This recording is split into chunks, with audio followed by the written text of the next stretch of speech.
شروع کرتے ہیں آج کی سٹوریز اللہ کا بابرکت نام لے کر جو انتہائی عالی رتبہ اور بہت جلیل القدر ہے۔ سب تعریفیں میرے رب العزت کے لیے ہیں۔ الصلاۃ والسلام علیکہ یا سیدی یا رسول اللہ صلی اللہ علیہ وآلہ وسلم۔ سکیری اردو ٹیلز کے معزز ناظرین کو السلام علیکم۔ میرے سبھی لسنرز ٹھیک ہوں گے اور ہمیشہ کی طرح نبی کریم صلی اللہ علیہ وسلم پر درود و سلام پڑھا کریں۔ یہ اللہ اور ان کے فرشتے نبی کریم صلی اللہ علیہ وآلہ وسلم پر درود و سلام پڑھتے ہیں اور اپنے بچوں کے دلوں میں خود بھی آپ صلی اللہ علیہ وسلم سے بے انتہا عشق کریں۔ 5 ٹائم نماز اور قرآن پاک بما ترجمہ پڑھیں اور بڑھتے ہیں آج کی خوفناک کہانیوں کی طرف۔ یہ خوفناک کہانی میرے ساتھ تہمینہ نے شیئر کی۔ تہمینہ کہتی ہے کہ میں فیصل آباد میں رہتی ہوں۔ بیسیکلی میں سرگودا میں رہتی تھی اور میری شادی فیصل آباد میں ہوئی۔ فیصل آباد کے جس گھر میں میری رہائش تھی، جہاں میرے خاوند کا گھر تھا، وہاں پر اسی گھر میں میری 2 نندیں بھی میرے ساتھ رہتی تھی اور ان کی بھی شادی ہو گئی۔ ساس سسر کی پہلے ڈیتھ ہو چکی تھی اور پھر میں اور میرے ہسبینڈ گھر پہ اکیلے ہوتے تھے۔ وقت کے ساتھ ساتھ اللہ نے مجھے بہت پیارا بیٹا دیا، چونکہ میرے جو ہسبینڈ تھے وہ سوئی گیس کے محکمے میں ان کی جاب تھی اور وہ سارا دن ادھر ہوتے تھے اور شام کو وہ واپس آتے تھے۔ میں گھر پہ اکیلی ہوتی تھی اور جو میرا گھر تھا وہ بہت بڑا تھا، تقریباً 8 سے 9 مرلے پر میرا گھر تھا اور اوپر والا پورشن بھی میری شادی کے بعد میرے ہسبینڈ نے بنوانا شروع کر دیا تھا۔ ابھی اوپر والے پورشن کے دروازے نہیں لگے تھے، کمرے وغیرہ بن گئے تھے اور دروازے کمروں کے نہیں لگے تھے۔ مجھے یوں محسوس ہوتا تھا کہ جیسے اوپر والے پورشن پہ کوئی رہتا ہو۔ اوپر ہم نے سٹور میں کچھ سامان بھی رکھا ہوا تھا اور میں ہمیشہ اپنے خاوند سے کہتی تھی کہ مجھے یوں محسوس ہوتا ہے کہ جیسے اوپر کوئی رہتا ہو۔ وہ مجھے کہتے تھے کہ نہیں، یہ تمہارا وہم ہے، لیکن وہ میرا وہم نہیں تھا۔ ایک دن میں گھر پہ اکیلی تھی، موسم بہت خراب تھا، بارش کی وہ رات تھی، گرمیوں کا موسم تھا۔ میں اور میرا بیٹا صحن میں بیٹھے ہوئے تھے، اچانک سے بہت شدید آندھی شروع ہو گئی اور میں نے سوچا کہ جو چھت پہ کپڑے ڈالے ہیں میں وہ اتار کر لے آؤں۔ میرا بیٹا اس ٹائم 8-9 سال کا تھا اور وہ بھی میرے ساتھ اوپر آ گیا۔ ہم دونوں اوپر جا کر کپڑے اتارنے لگے تو اچانک سے میرے بیٹے کا کہنا تھا کہ ایک بوڑھی عورت ہمارے کمرے سے باہر نکلی ہے اور باہر نکل کر ہمارے کمرے کے سامنے صحن کے اندر ایک واش روم بھی تھا جو کہ اس طرف جا رہی تھی۔ بچے نے شور مچایا اور کہا کہ سامنے دادی اماں ہیں، یعنی بوڑھی عورت کو بچے دادی اماں کہتے ہیں۔ اور میں نے اسے کہا کہ کہاں پر، تو اس نے اشارہ کیا کہ اس روم سے نکل کر ایک عورت واش روم کی طرف گئی ہے جو کہ بالکل بوڑھی ہے اور وہ مجھے بالکل اپنی دادی اماں کی طرح لگ رہی ہے۔ میں بہت زیادہ ڈر گئی اور اپنے بیٹے کو میں نے یہی کہا کہ ہاں دادی اماں ہیں، دادی اماں اکثر ہمیں ملنے کے لیے آیا کرتی ہیں۔ جس پہ میرا بیٹا بہت خوش ہوا اور کہنے لگا کہ چلو دادی اماں کے پاس چلتے ہیں۔ میں بڑی مشکل سے اب میرے لیے اس جگہ سے گزرنا تھا، کیونکہ اس جگہ کو کراس کر کے ہم نے نیچے سیڑھیوں کی طرف جانا تھا اور میں بڑی مشکل سے اپنے بیٹے کو لے کر آیت الکرسی پڑھتے ہوئے ادھر سے نیچے کی طرف گئی۔ ایک دن سب سے بڑا واقعہ پیش میری زندگی میں آیا اور وہ یہ تھا کہ ہم لوگ صحن میں 4 پائیاں ڈال کر سوتے تھے۔ آدھی رات کو میری نظر پڑی تو میرا بیٹا 4 پائی پہ نہیں تھا۔ اللہ کی طرف سے میری آنکھ کھلی اور وہ اللہ نے مجھے دکھانا تھا، اور جیسے میں نے اس کو دیکھا تو وہ 4 پائی پہ نہیں تھا۔ میں بہت زیادہ ڈر گئی اور میرے ہسبینڈ کو بھی میں نے بتایا اور ان کو کہا کہ ادھر ہم لوگوں کا بچہ 4 پائی پہ نہیں ہے۔ اور وہ کہتی ہیں کہ جب ہم اسے ڈھونڈتے پورے گھر میں، میرے ذہن میں کسی چیز نے یہ کہا کہ وہ اوپر چھت کی طرف گیا ہوگا، اور میں جیسی چھت کی طرف گئی تو وہ اوپر چھت پہ اسی کمرے کے پاس تھا جہاں پر اس کو وہ بوڑھی عورت دکھی تھی۔ وہ نیند کی حالت میں تھا، وہ کھڑا ہوا تھا اور اس کی آنکھیں بند تھیں، اس کو کچھ پتا نہیں تھا۔ میرے خاوند اور میں یہ ماجرا دیکھ کر ہم لوگ بہت زیادہ ڈر گئے اور پریشان ہو گئے۔ میرے شوہر نے اس کو اٹھایا اور ہم لوگ اسے نیچے لے آئے۔ گرمیاں بالکل اینڈ پہ تھیں اور موسم ٹھنڈا ہو چکا تھا۔ ہم لوگوں نے اپنے بستر وہیں تہہ لگائے اور اندر کمرے میں سونے کے لیے چلے گئے۔ میرے بیٹے کے بڑے ہونے تک ہم لوگ بالکل بھی پھر صحن میں نہیں سوتے تھے، کیونکہ وہاں پر عجیب و غریب واقعات پیش آتے تھے۔ یہ سٹوری تھی تہمینہ کی، جو کہ انہوں نے فیصل آباد سے شیئر کی۔ بہت شکریہ تہمینہ۔ بڑھتے ہیں آج کے نیکسٹ خوفناک واقعے کی طرف، جو کہ ایک ایسے لسنر کی سٹوری ہے، ان کی زندگی کی کہانی ہے۔ وہ کہتے ہیں کہ آپ نے جو جوہر ٹاؤن کے متعلق سٹوری سنائی، اسی طرح کا واقعہ میری زندگی میں بھی پیش آیا، لیکن اب اللہ کا مجھ پہ بہت احسان ہے، میں اپنی زندگی میں بہت خوش ہوں۔ ایک وقت ایسا تھا کہ میں نے ایک سکول میں مالی کی اور وہاں پر سارے اسکول کو جو ٹیک کیئر کرتے ہیں اسکول کے خالی ہونے کے بعد، وہ بھی جاب کی تھی. اور اس جاب کے بعد اللہ نے میری زندگی بدلی بھی. میری زندگی میں ایک واقعہ پیش آیا. میں کراچی کا رہنے والا تھا اور کراچی چائنا پورٹ کہتے ہیں کہ وہاں پر میں گھومنے پھرنے کے لیے اپنے دوستوں کے ساتھ گیا. وہاں پر گھومنے پھرنے کے لیے تو میں چلا گیا، لیکن مجھے محسوس ہوا کہ میرا سر اور کندھے بہت بھاری ہیں. میری طبیعت اتنی سخت خراب ہے کہ میں اپنے دوستوں سے یہ کہنے لگا کہ جلدی سے ادھر سے نکلو، ہم گھر کی طرف جاتے ہیں. ہم لوگ اپنے گھر کی طرف نکلے تو راستے میں مجھے محسوس ہوا کہ جیسے میرے کندھے کے اوپر کوئی چیز ہو. میں اپنے کندھوں کو مسلسل جھاڑ رہا تھا اور میرے دوست یہ کہہ رہے تھے کہ یہ تم کیا کر رہے ہو. میرے بھائی نے جس نے یہ سٹوری شیئر کی، وہ کہتے ہیں کہ میں اپنا نیم آن ایئر نہیں کرنا چاہتا. وہ کہتے ہیں کہ میں اپنے کندھے جھاڑتا رہتا اور بار بار شیشے میں دیکھتا، جو کہ رکشے کے شیشے میں، وہ رکشے پہ گئے تھے، اور کہتے ہیں کہ وہاں پر مجھے شیشے میں کچھ نظر نہیں آ رہا تھا کہ میرے کندھوں پہ کچھ ہو. خیر گھر تک میں اسی وہم کے عالم میں تھا، اور اس کے بعد بڑی مشکل سے میں اپنے گھر تک پہنچا، اور اس کے بعد میں گھر گیا، سویا، رات کو تو نارمل ہو گیا. تب تک میرے مالی حالات بہت زیادہ خراب تھے. مجھے پھر ایک جگہ سے آفر ہوئی کہ ایک سکول ہے جس میں ساری رات آپ نے ایز اے گارڈ رہنا بھی ہے اور وہاں کی دیکھ بھال بھی کرنی ہے، اور سونے کے لیے اور رہنے کے لیے ایک رہائشی کمرہ بھی دیں گے، لیکن اس کے لیے تم نے سکول کے سارے کام کیے کرنے ہیں جو بھی تمہیں بتائے جائیں گے. حالات اتنے خراب تھے کہ میں اپنے والدین کو لے کر ادھر نہیں جا سکتا تھا، اور وہ جو سکول تھا وہ سندھ والی سائڈ پہ تھا. مجھے کراچی سے اب سندھ کا سفر کرنا تھا. سندھ والی سائڈ پر وہ ایک سکول جس کا مجھے پتہ لگا، اور وہاں پر پے بھی کافی اچھی تھی. یعنی وہ ساری ٹیک کیئر، پورے سکول کو سنبھالنا، بند کرنا، کلاس روم کو لاکس لگانا، صبح اٹھ کے ان کو کھولنا، وہ سارا کام اب میرے ذمہ تھا. اور تقریباً جو مجھے اس کی پے مل رہی تھی، کہتے ہیں کہ یہ 2016 کی بات ہے، وہ 40,000 تھی. 40,000 کا نام سننا میرے لیے ایک بہت بڑی بات تھی، اور میں ادھر اس پے کو دیکھ کر چلا گیا. اپنے والدین سے اجازت لی، ان کو مکمل سکول کا ایڈریس بتایا، انہوں نے مجھے دعائیں دیں اور میں وہاں پر چلا گیا. جیسے ہی میں ادھر پہنچا تب تک پورے سکول میں چھٹی ہو چکی تھی. وہ ایک گورنمنٹ سکول تھا اور کافی بڑا تھا. وہاں پر قریبی لوگ مجھے ملے اور مجھے کہنے لگے کہ تم ادھر کس لیے آئے ہو؟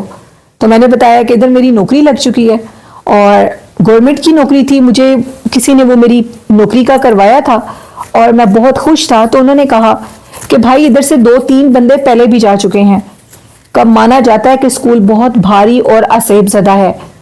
سکول میں جب تک بچے پڑھتے ہیں تب تک تو معاملات ٹھیک ہیں. جیسے ہی سکول خالی ہوتا ہے تو کمپلین کی جاتی ہے کہ سکول کے اندر ایک بچی کی رہائش ہے جو کہ کسی کو ٹکنے نہیں دیتی. میں نے ان سے کہا کہ ایسی باتوں پہ میں یقین نہیں کرتا، جو کچھ بھی ہے آیت الکرسی پڑھنے سے وہ بھاگ جائے گی. خیر انہوں نے کہا کہ اب یہ تمہاری مرضی ہے، اس جاب پر پے تو اچھی ہے لیکن اس پہ کام بھی بہت زیادہ ہے. پہلی رات تھی اور میں سکول میں بالکل اکیلا تھا. سکول میں سب سے اوپر فلور پہ چھت پہ مجھے ایک کمرہ دیا گیا تھا. 2 منزلہ سکول تھا اور اسی سکول کے اوپر والے منزل پہ مجھے ایک کارنر پہ کمرہ ملا تھا. سکول تقریباً 4 سے 5 کنال پہ ہوگا. میں اوپر گیا، کمرے میں ایک چارپائی، بستر تھا. سردیوں کا موسم تھا اور میں اپنے اس بستر پہ پہلے مجھے کھانا وغیرہ آ کر کوئی دے گیا اور پھر اس کے بعد مجھے میری جگہ بھی دکھائی گئی. میں اپنی جگہ پر جا کر سو گیا. پہلا دن تھا، شام کے ٹائم پہنچا تھا ادھر. خیر جب میں ادھر پہنچ گیا اور سو گیا کھانا وغیرہ کھا کر، پہلی رات مجھے کچھ محسوس ہو رہا تھا. میں بہت زیادہ تھکاوٹ میں تھا اور مجھے محسوس ہو رہا تھا کہ جیسے کوئی دروازہ نوک کر رہا ہو. میں نے اس کو اپنی نیند کا غلبہ سمجھا اور وہاں میں نے سمجھا جیسے میرے اوپر کوئی نیند کا غلبہ ہو، اور میں نے اس چیز کو اگنور کیا اور سویا رہا. دوسرے دن اب میرے ساتھ اس طرح ہوا کہ میں صبح اٹھا، میں نے اپنے سارے کام کیے، مجھے سارا کچھ سمجھایا گیا کہ مجھے کیسے ڈیوٹی دینی ہے، مجھے کیا کام کرنا ہے. وہ سارے کام کیے گئے اور اس کے بعد پھر شام ہوئی، اور شام کے ٹائم سارے سکول کی میں نے کلاسز جو روم تھے ان کو بند کیا، اور بند کرنے کے بعد دھند تھی اس دن بہت زیادہ، اور میں نے کھانا کھایا اور کھانا کھانے کے بعد میں اوپر اپنے روم میں چلا گیا. تقریباً 8 سے 9 بجے کا ٹائم تھا. میں نے ٹیچر سے کہا کہ میں بالکل اکیلا ہوتا ہوں اور موبائل میں میرے پاس اتنے پیسے نہیں ہوتے کہ میں اس پہ نیٹ کا پیکج لے سکوں، آپ مجھے ایک ٹی وی لے کر دے دیں. اسکول ٹیچر نے میری فوراً بات مانی اور میرے روم میں ایک ٹی وی اور کیبل کا انتظام ہو گیا. اور میں وہی دیکھتا تھا اور میرا ٹائم گزر جاتا تھا، کیونکہ بالکل اکیلے اسکول میں میرا رات رہنا، میرا دل گھبراتا تھا. جس پہ اسکول ٹیچر نے کہا کہ میں سمجھ سکتی ہوں تمہاری سچویشن کو، ایسا ہوتا ہے، اکیلا بندہ نہیں رہ سکتا، تو تم اپنے ساتھ اپنی فیملی کو لے آؤ.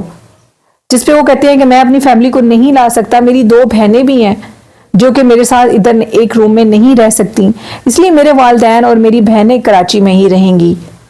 نوکری کے غرض سے میں سندھ تک آیا ہوں، اس لیے یہ میری مجبوری ہے. خیر انہوں نے کہا جیسے تمہاری مرضی تم ویسے کرو. میں اپنی مرضی کے مطابق ادھر رہ رہا تھا اپنے گھر والوں کی دیکھ بھال کے لیے، کیونکہ مالی حالات خراب تھے. آدھی رات کا ٹائم تھا، تقریباً 1 ہفتہ ہو چکا تھا اسکول کے اندر کہ مجھے اچانک سے آوازیں آنے لگی، انکل نیچے آئیں، میں نیچے آپ کا انتظار کر رہی ہوں. آواز ایک بچی کی تھی. وہ ایک گورنمنٹ اسکول تھا جو کہ 8ویں کلاس تک تھا. ٹائم دیکھا جیسے میں نے اپنے موبائل سے تو ٹائم رات کے 8:30 9 بجے کا تھا. اسکول کو سارے کو میں نے خود اپنے ہاتھوں سے بند کیا تھا اور آواز کا آنا ایک انتہائی حیران کن چیز تھی. میں اپنے کمرے سے باہر نکلا اور چھت سے نیچے جھانک کر دیکھا تو ایک بچی سیڑھیوں میں کھڑی تھی اور وہ بچی مجھے کہہ رہی تھی کہ انکل نیچے آئیں، مجھے آپ سے کوئی کام ہے. بچی کے ہاتھ میں ایک موم بتی تھی. میں نے پوچھا کہ بیٹا تم کون ہو؟ وہ اسکول کے یونیفارم میں تھی. جس پہ بچی نے کہا کہ نیچے آئیں بتاتی ہوں میں کون ہوں.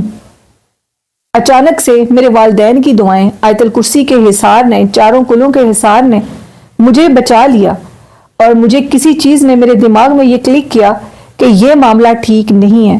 تم تو سارا اسکول خود بند کر کے آئے ہو. اگر کوئی ہوتا بھی تو وہ باہر گیٹ پہ ہوتا. اسکول کے اندر کسی کا ہونا یہ ٹھیک چیز نہیں ہے. بچی کی شکل اس موم بتی کے لائٹ میں انتہائی خوفناک لگ رہی تھی. اس کی ہنسی انتہائی شیطانی تھی اور آنکھیں بھی بہت خوفناک تھی. خیر میں جلدی سے اپنے روم کی طرف اندر کو گیا، لاک لگایا. میرے دل کی دھڑکن بہت تیز تھی اور میں نے فوراً اپنی اسکول کی پرنسپل کو کال کی.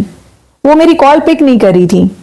اتنی دیر میں مجھے یہ محسوس ہو رہا تھا کہ اس بند بیابان اسکول میں کوئی اوپر سیڑھیوں کی طرف چڑھ رہا ہو. اتنی خاموشی میں اگر کوئی ہلکا سا سایہ بھی پاس سے گزرے تو وہ بھی شاید محسوس ہو سکتا ہے. تو یہ تو ایک آہٹ تھی قدموں کی جس کو میں مکمل طور پہ محسوس کر رہا تھا. وہ آہٹ اب بالکل میرے قریب آ چکی تھی اور مجھے پھر ایک آواز آئی، انکل دروازہ کھولو، مجھے تم سے کام ہے. مجھے پتہ لگ چکا تھا کہ یہ وہی بچی ہے. میں نے آیت الکرسی بلند آواز میں پڑھنی شروع کر دی. اپنے موبائل کے اندر میں نے سورۃ بقرہ کو سیو کیا ہوا تھا اور میں روز صبح اٹھ کر سورۃ بقرہ لگایا کرتا تھا. میں نے سورۃ بقرہ کی آواز جیسی اونچی آواز کی تو وہ جو آواز تھی جو کہ دستک تھی وہ تھم گئی اور مجھے محسوس ہو رہا تھا کہ جیسے کوئی پیچھے قدم بڑھ رہا ہو. اور سنتے سنتے وہ قدم اب بالکل سیڑھیوں سے نیچے جا رہے تھے. اور پھر ایک آواز آئی، میں دوبارہ آؤں گی. ساری رات اس مصیبت میں گزری. صبح اٹھا، اللہ اللہ کر کے فجر کی اذانیں ہوئی. میں اتنا خوف زدہ تھا کہ اتنے بڑے اسکول میں نیچے اتر کے دروازے کیسے کھولوں گا. خیر مجھے یہ کام کرنا تھا، یہ میری ڈیوٹی کا حصہ تھا.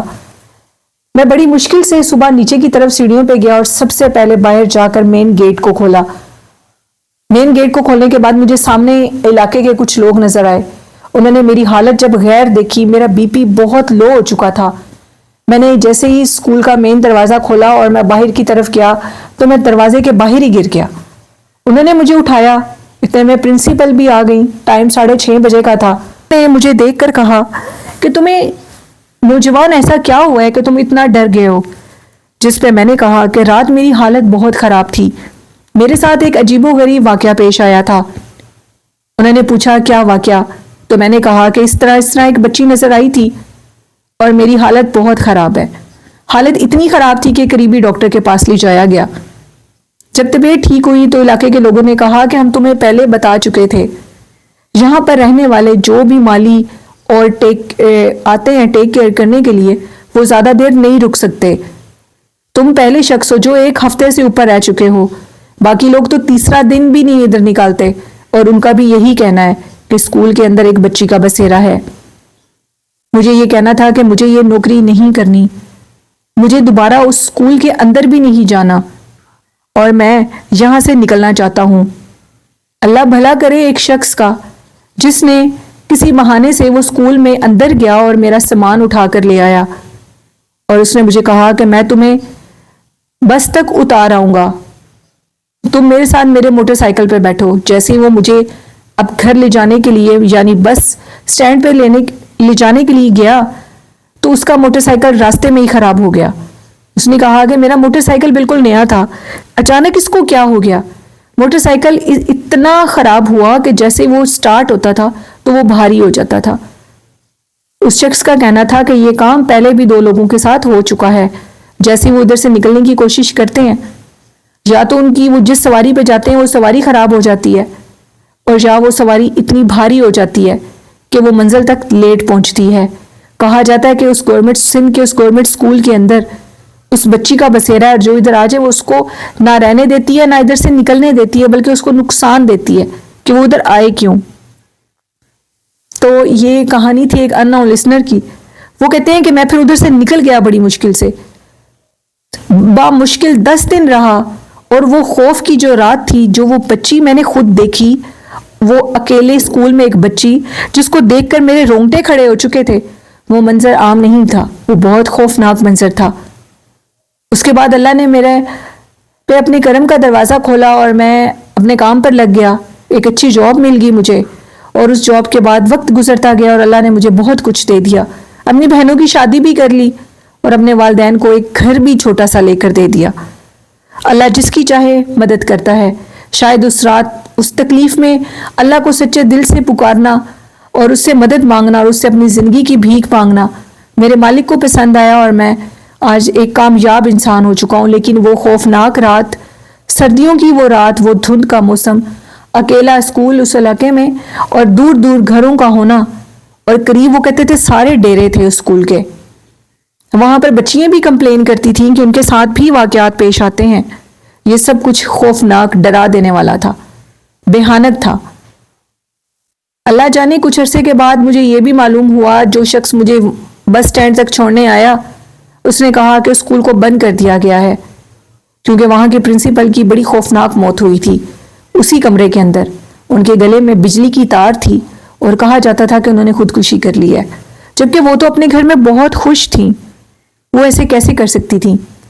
لیکن ان کی اس پرسرار اور خوفناک موت نے سب کو ہلا کے رکھ دیا، اور بہت سے مالیوں کا بدلنا، بہت سے لوگوں کا وہاں پر حفاظت کرتے ہوئے بھاگ جانا اس چیز کی نشانی تھی کہ اسکول آسیب زدہ ہے۔ اور اب وہ اسکول سننے میں آیا کہ ایک کھنڈر بن چکا ہے، وہ بچی ادھر کسی کو رہنے نہیں دیتی۔ تو یہ کہانی تھی آپ میرے ایک بھائی کی جنہوں نے کراچی سے شیئر کی، بہت شکریہ آپ کا۔ یہ تھی آج کی خوفناک کہانی ہے۔ آپ لوگوں کو کیسی لگی؟ اپنا فیڈ بیک ضرور دیا کریں، چینل کو سپورٹ کریں۔ چینل کی ہاف انکم میں نبی کریم صلی اللہ علیہ وسلم، ان کی آل اور ان کے صحابہ کی نام کی نیکی مستحق لوگوں کو دیا کرتی ہوں، تو نیکی کے اس کام میں آپ بھی اپنا حصہ چینل کو سبسکرائب کر کے ڈال سکتے ہیں۔ والدین جیسی حسین نعمت کی قدر کریں۔ اللہ پاک ہم سب کے والدین کو اور بیماروں کو شفا دے، اور ہمارے والدین کو صحت تندرستی والی لمبی زندگی دے۔ اپنی اس نیلم کو اجازت دیجیے، اپنا اور اپنے والدین کا بہت سا خیال رکھیے گا، مجھے اور میرے والدین کو اپنی ڈھیروں دعاؤں میں یاد رکھیے گا۔ اللہ پاک ہم سب کا حامی و ناصر ہو۔ اللہ حافظ، اللہ نگہبان۔